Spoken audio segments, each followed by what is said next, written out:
What's going on, good people? Welcome back to my channel. All right, so I wanted to make a comment about this whole Urban Meyer situation going on. It was clear to me from the get-go that this guy was not the right hire. He hadn't proven anything to me anyway, in my opinion. Yes, he had some success at Ohio State, but that's a program that's getting top talent year in, year out. And in my opinion, he had some of the best talent throughout his tenure at Ohio State, and I personally believe he underachieved. He should have won a couple, or at least gone to a couple of championships.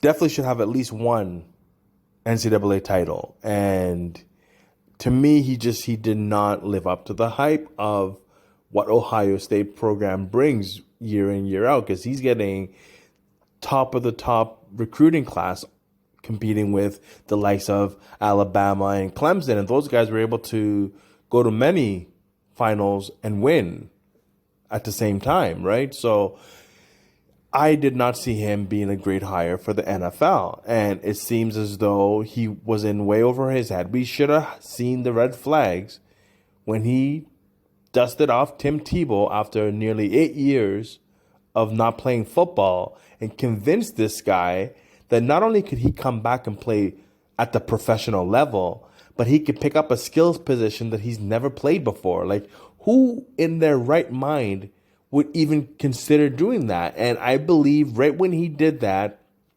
he lost a portion of the locker room. And you could see throughout this year, he has no control over that locker room. They've given up on him, and we're starting to see a lot of that leak out into the media now.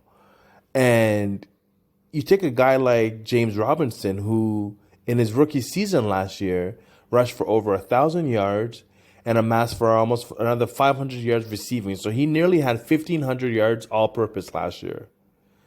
Now you fast forward to this year, and he is barely going to get to about, he might maybe get to about 1,000 to 1,200 yards all-purpose. He may not be 1,000-yard back this year.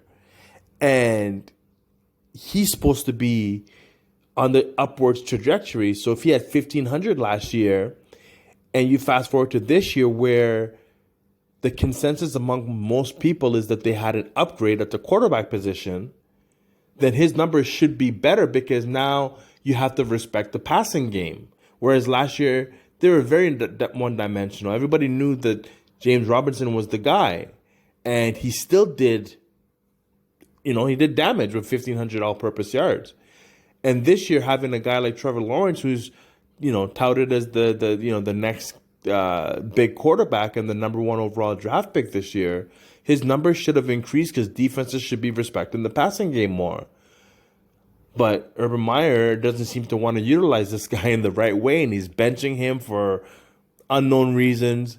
And speaking of Trevor Lawrence, I've been very critical of him in the past, but I got to give him a lot of respect, because for him to come out and speak out publicly saying that James Robinson is one of their best players and has to be on the field, and to be upset that the entire game he wasn't on the field, and when the game was out of reach, they decided to put him back in the game, and Trevor Lawrence was saying, we need him on the field when we have a chance to win the freaking game.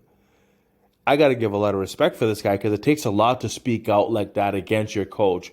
And a lot of other coaches on that team are upset with Urban Meyer. Like, we saw this clown after a loss back in the first quarter of the year of the football season, staying back in Ohio to go sit in the bars and socialize. Like, you just lost the game. How about you get on the plane with your staff and go back and get right back to business, because you don't deserve a day off. It's your rookie season as a head coach in the NFL, and your team is winless up until that point.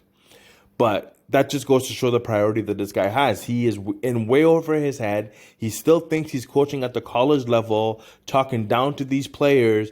I'm sure talking down to a lot of these coaches, and they've had enough. And, when your star quarterback, who's supposed to be the future, is coming out and speaking out against you, it's time to go. They should have gotten rid of this guy a long time ago. He wasn't even the right guy, like I said. That should have been Eric Bieniemy's job, but that's a whole other conversation onto its own. This guy's got to be gone. He is in way over his head. He needs to find his way back to the collegiate world and hope that he can get another program like he had at Ohio State. But that's what I think. Let me know what you guys think in the comments below, and I'll catch you on the next one. Peace.